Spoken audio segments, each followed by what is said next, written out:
संजीवनी अस्पताल बाल एवं शिशु रोग, general surgery, plastic surgery, neuro surgery, नेत्र रोग, फिजियोथेरेपी, स्त्री एवं प्रसूति रोग, हृदय एवं शुगर रोग, हड्डी एवं जोड़ रोग, कार्डियोलॉजी, दंत रोग, इमरजेंसी चिकित्सक सुविधाओं में एक भरोसेमंद नाम है। ICU, NICU, cath lab, hair transplant, private कमरे, urology, CT scan, laparoscopy, accident, trauma, heart attack, जले का इलाज, डायलिसिस की सुविधाएं उपलब्ध हैं। सभी मरीजों को खाना फ्री दिया जाता है। आयुष्मान भारत हरियाणा सरकार और रिटायर्ड फौजी भाइयों के इलाज, इंश्योरेंस और TPA पैनल पर सभी सुविधाएं उपलब्ध।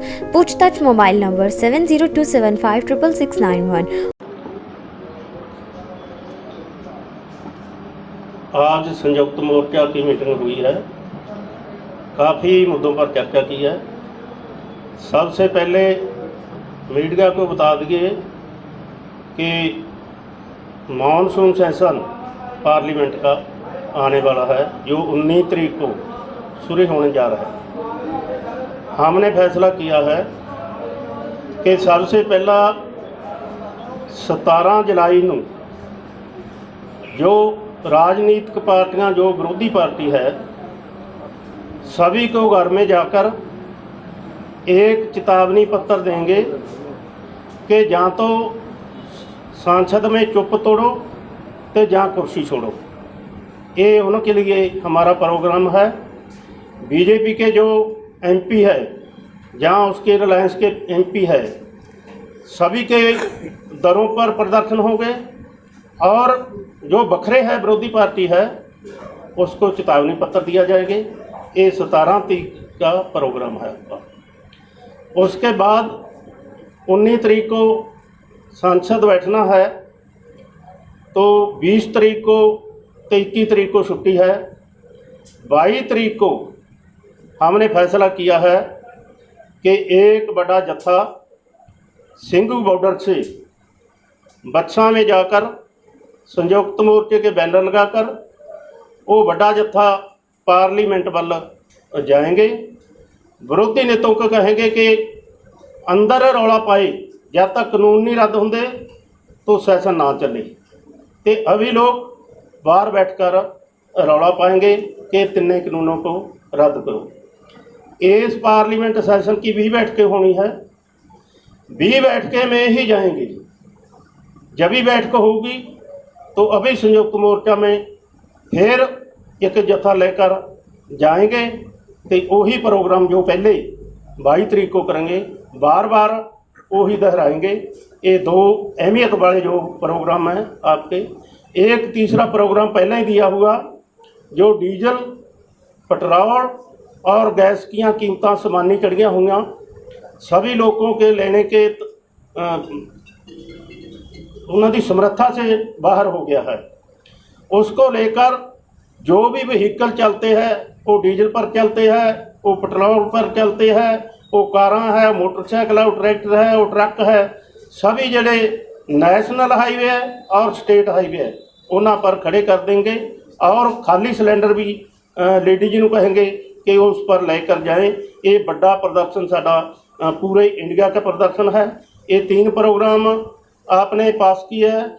एक पंजाब की तरफ से पहला ही प्रोग्राम दिया था कि 6 तारीख को CM का जो रहायश है मोती महल, उसको का घराव करेंगे। उसका मुद्दा था कि जो पैडी सीजन की सप्लाई है बिजली की, वो 8 घंटे मिलती थी, उसको 4 या 5 घंटे पर आ गई थी। जब आपने अल्टीमेटम दिया 5 तारीख तक का कि अगर 5 तारीख तक सप्लाई ना ठीक हुई, घरेलू सप्लाई जो 24 घंटे चलती है और खेती मोटरों की सप्लाई, तो 6 तारीख को घराव किया जाएगा। हुण असीं पंजाब सरकार को चेतावनी देते हैं कि कुछ ठीक हुआ है, 7 साढ़े 7 घंटे बिजली मिलने लगी है। असीं ये जिहड़ा 6 तारीख वाला प्रोग्राम है, जो घराव का प्रोग्राम सीगा CM का, कैप्टन अमरिंदर का, उसको पोस्टपोन करते हैं। अगर फिर सप्लाई में कोई विघ्न पिया तो फिर दोबारा डेट तय करके फिर घराव करेंगे। अगला प्रोग्राम राज्यपाल। दोस्तों, जैसे प्रधान जी ने बताया कि मोर्चा पूरे अपने चौबन पे चल रहा है और 19 तारीख से पार्लियामेंट सेशन है। हमने तय किया है कि 17 तारीख को जो अपोजिशन पार्टीज के एमपीज हैं उन सबको एक चेतावनी पत्र देंगे, जिसमें उनसे ये अनुरोध करेंगे कि या तो वो ये तीनों कानून और एमएसपी के कानून के बारे में हमारी बात पार्लियामेंट में लगातार उठाएं, लेकिन ये साथ में शर्त रहेगी कि वॉकआउट करके सरकार को मौका ना दे कि वो बाद में जो बातें करती रहे। लगातार ये मुद्दा उठाते रहें, चाहे कुछ भी हो फेस करें, उतनी देर संसद को ना चलने दें जब तक सरकार इस मुद्दे पे बोलती नहीं। एक तो ये तय किया है। दूसरा, 22 तारीख से हर रोज सारी जथेबंदियों की तरफ से 5-5 किसान हर जथेबंदी के वो सैकड़े किसान बन जाएंगे, वो हर रोज पार्लियामेंट को कूच करेंगे। और उसके साथ ही सभी एमपीज को कहा कि आप अंदर इस मुद्दे को उठाइए, सदन नहीं चलने देना, कि हम बाहर से इस मुद्दे पे आवाज उठाएंगे, पार्लियामेंट स्ट्रीट में जाके पार्लियामेंट के सामने हम इस मुद्दे को उठाएंगे। तो ये जिस दिन तक पार्लियामेंट का सेशन लास्ट सेशन है उस दिन तक ये कंटिन्यूसली इसका विरोध होता रहेगा पार्लियामेंट का, अगर सरकार किसानों की मांगे नहीं मानती। तो बाकी प्रधान जी ने बताया 8 तारीख का सारे देश में मुद्दा है बहुत बड़ा, डीजल पेट्रोल और रसोई गैस की कीमतें, महंगाई बहुत बढ़ चुकी है। इसके खिलाफ हमने तय किया कि 10 से 12 बजे तक जहां भी आप खड़े हैं, आपके पास ट्रैक्टर है, ट्रॉली है, ट्रैक्टर है, कार है, मोटरसाइकिल है, स्कूटर है, कोई भी व्हीकल है, वो स्टेट हाईवे और नेशनल हाईवे पे लाके खड़ा करेंगे, लेकिन ट्रैफिक जाम बिल्कुल नहीं करेंगे। ये भी बड़ा स्पष्ट है कि ट्रैफिक जाम का हमारा प्रोग्राम नहीं। हमारी बहनें गैस सिलेंडर लेके वो भी सड़कों पे आएंगी ताकि सरकार को जगाया जा सके। सरकार खुद अपना खजाना भरने में लगी हुई है। 94% एक्साइज ड्यूटी और आम तौर पर वैट में लाके 94% बनता है नॉर्थ इंडिया में, तो आधे रेट हो सकते हैं अगर सरकार लोगों की तकलीफ समझे तो इसलिए हमने तय किया कि उस दिन सारे देश में हर आदमी, हर शहरी अपना व्हीकल 10 से 12 बजे तक सड़क पे खड़ा करेगा और आखिर में 12 बजे अपनी हर व्हीकल का 8 मिनट के लिए हॉर्न बजाएगा। धन्यवाद। सर गुरनाम सिंह चढ़ूनी।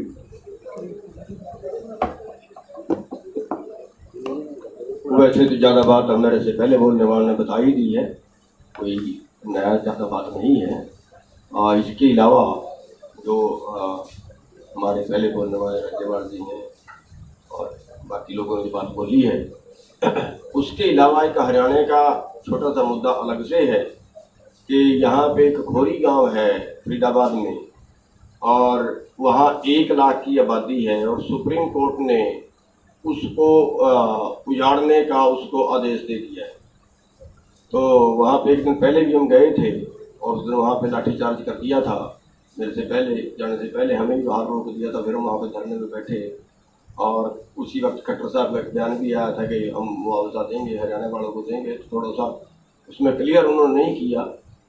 तो वो बेसहारा लोग हैं वहाँ के और 1 लाख की आबादी है जिनको निकाल के सड़क पर फेंका जा रहा है और बहुत गरीब लोग हैं। तो उसके लिए हमने 6 तारीख का प्रदर्शन रखा है पीएम हाउस पे 6 तारीख का प्रदर्शन रखा है दिल्ली में।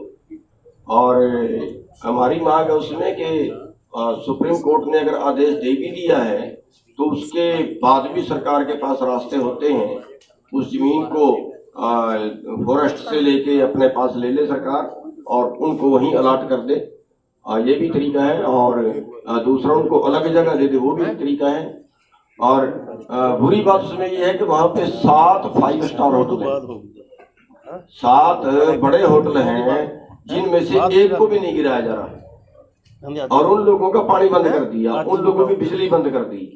तो वो एक मतलब पूरे देश के अंदर हम पहली बार ये देख रहे हैं कि जहाँ पे 1 लाख तो शहर की आबादी होती है, वो गांव की आबादी 1 लाख है। इतना आप सोच सकते हो वहाँ की क्या पोजीशन होगी।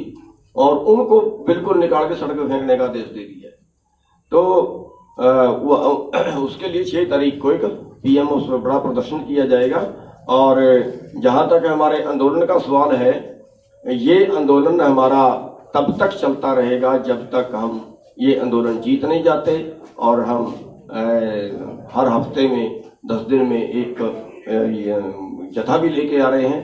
और उसी के तहत अब कल चंडीगढ़ से जत्था ले गए थे। चंडीगढ़ और मोहाली के लोगों का, पंचकुले के लोगों का, जो शहरी लोग थे, बड़ा अच्छा जत्था लेके आए हैं। और उसके आगे भी हम ये जत्थे लेके लगातार आते हैं। Thank you. अच्छा राजू जी, राजू सवाल लेने, सवाल ले लो। एक मिनट, राजस्थान को रिप्रेजेंट करते हैं, इनको को बात करना है। राजू जी हैं, राजस्थान की ऑर्गेनाइजेशन को रिप्रेजेंट करते हैं, इनको सुन लो, उसके बाद सवाल ले लेना। साथियों, राजस्थान के किसान भी बढ़ चढ़ के जितनी संयुक्त किसान मोर्चा में फैसला हुआ है, चाहे 8 तारीख को ट्रैक्टर बाहर लेके आना है, जो उज्ज्वला योजना माननीय प्रधानमंत्री जी ने चालू की थी और लोगों की सिलेंडर बनाने की क्षमता खत्म हो गई है। 17 जुलाई का एमपी का घराव, चुप्पी तोड़ो कुर्सी छोड़ो वो भी करेंगे। 22 तारीख को जो संसद कूच का है उसमें भी हिस्सा लेंगे। साथ ही साथ मैं आपके मंच के माध्यम से बताना चाहता हूं कि सरकार का नारा था भी हम पाकिस्तान को एक बूंद पानी नहीं जाने देंगे। जैसे पंजाब वालों ने सीएम घराव की बात की, उसी तरह से हमारा राजस्थान में नहरी पानी को लेकर आंदोलन शुरू हो गया है। कल से वहां आंदोलन चालू है हमारा। तो हम 2 मोर्चों पे लड़ रहे हैं। पिछले साल 3.5 लाख क्यूसेक पानी पाकिस्तान को चला गया और राजस्थान पंजाब पे ऐसा बैठा है। आज नहरी तंत्र इन्होंने बिल्कुल खत्म कर दिया। हमारी नहर 1927 में बनी थी और दुनिया की पहली पक्की नहर है। और इसका इतना बढ़िया डिस्ट्रीब्यूशन सिस्टम था, इतना बढ़िया डिस्ट्रीब्यूशन सिस्टम तक लोग देख नहीं आते थे। तो मैं आपके इस मंच के माध्यम से सरकार को बताना चाहता हूं, पाकिस्तान वाला जुमला निकला आपका, उस पर भी ध्यान दो। और साथ ही साथ जितने भी कॉल्स किसान मोर्चा ने दी है, पहले भी राजस्थानी किसान ने फॉलो किया, आगे फॉलो करेंगे। और कल हमारा शाहजहांपुर मोर्चे पे हमने ड्यूटी लगा रखी है। राजस्थान नगर और गैसों ब्लॉक का जत्था एक शाहजहांपुर मोर्चे पे रवाना होगा। शाहजहांपुर मोर्चे भी लगातार नफरी बढ़ रही है। सीकर से जत्था आया था, गंगानगर से आया था। कल हमारे 2 ब्लॉक वहां पहुंचेंगे। तो आंदोलन को मजबूती मिल रही है। और जो हमारा नारा नहीं है, जब तक कानून वापसी नहीं तब तक घर वापसी नहीं। जो नारा नहीं है, जब करके दिखाएंगे, एमएसपी का अधिकार लेके रहेंगे। धन्यवाद।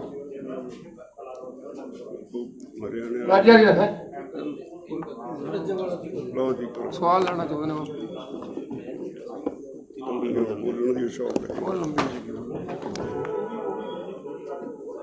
आज हरियाणा के संगठनों पे वो किया है संयुक्त मोर्चे की तरफ से, कोई भी सियासतदान किसी भी मंच को साझा नहीं करेगा, चाहे विधायक हो, सांसद हो या पूर्व मुख्यमंत्री हो। ये जितने भी हमारे टोल टैक्स हैं या धरने चल रहे हैं, उन पे खास तौर से जो साथियों को वो है, किसी भी सियासतदान, चाहे एमएलए हो चाहे सांसद हो, उसको मंच साझा ना करने दें। साथियों, आज संयुक्त किसान मोर्चा की बैठक चली 3 घंटे, जिसमें बहुत सारे अहम फैसले लिए गए हैं। एक अहम फैसला तो ये है, कोई भी जनप्रतिनिधि, हमारे जितने टोल प्लाजाओं पर धरने प्रदर्शन चल रहे हैं और बॉर्डर पर जितने धरने चले हुए हैं, उनको मंच साझा नहीं करने दिया जाएगा। दूसरा फैसला, हरियाणा गुरुद्वारा सिख प्रबंध कमेटी हरियाणा के मुख्यमंत्री से मिली थी, जिसमें हमारा एक संयुक्त मोर्चे का मेंबर, उसमें वो उस संस्था का भी जनरल सेक्रेटरी है। उसमें संयुक्त मोर्चे ने फैसला किया है आगे से वो उसमें नहीं जाएंगे उन मीटिंगों में, क्योंकि मुख्यमंत्री का हमने तो पूरी सरकार का विरोध कर रखा है।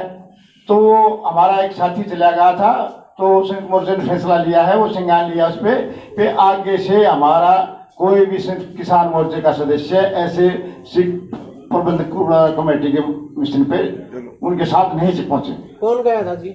हमारे जसवीर सिंह भाटी है, जनरल सेक्रेटरी है हरियाणा सिख प्रबंधक कमेटी। आपका परिचय जी? वीरेंद्र सिंह हुड्डा, राष्ट्रीय अध्यक्ष टोल प्लाजा हटाओ संघर्ष समिति। चलो लो जी गुरु नानक सिंह हाँ जी बताइए। सर, पंचायत चुनाव जिस तरह से बंगाल में आप लोगों ने प्रचार किया था, क्या हरियाणा में भी किया जाएगा? जी बिल्कुल किया जाएगा। हरियाणा में पंचायत चुनाव आ रहे हैं और हमारा वहाँ पे कहना ये है कि जो आदमी इस आंदोलन में कोई सहयोग ना कर रहा हो, जिसने इस धर्म युद्ध में कोई सहयोग ना किया हो, उसका पूरी तरह बहिष्कार करें, उसको कोई वोट ना डालें। और जो आदमी इस आंदोलन में सबसे ज्यादा सहयोग करे, जनता भी उसका सबसे ज्यादा सहयोग करे, क्योंकि ये धर्म युद्ध है। हम ये नहीं है क्योंकि अपने इसमें आदमी उतार रहे हैं क्या है, लेकिन एक लोगों को इस बात का झटका देने के लिए कि जो हमारे नुमाइंदे हैं वो जनता के लिए होते हैं, ना कि जनता नुमाइंदों के लिए। तो आपने फैसला कर लिया गुरु नानक जी की चुनाव होंगे, पंचायती चुनाव होंगे, उसमें जो आंदोलन का जो समर्थन नहीं करे उनको वोट नहीं दी जाएगी? ये हमारे संगठन की तरफ से फैसला, संयुक्त किसान मोर्चे में ऐसी अभी तक बात नहीं हुई है, लेकिन हमारे संगठन का फैसला है, उसमें ये ऐलान करेंगे। संयुक्त मोर्चा तो मतलब ये तो पूरे देश का है, पूरे देश का तो अलग अलग मैटर है, लेकिन हरियाणा में जो हमारा संगठन है उसका ही फैसला है। मेन क्वेश्चन कर राज्यपाल जी, जो संसद के बाहर प्रदर्शन होगा, वो जो जत्था जाएगा उसमें कितने लोग शामिल होंगे, कितने किसान शामिल होंगे? देखो कम से कम 200 और ज्यादा भी संख्या हो सकती है, क्योंकि 5 आदमी हर संगठन के हर रोज जाएंगे, एक दिन नहीं, हर रोज जिस दिन भी सेशन होगा उस दिन वो जाएंगे और जाके पार्लियामेंट के सामने डेमोन्स्ट्रेशन करेंगे।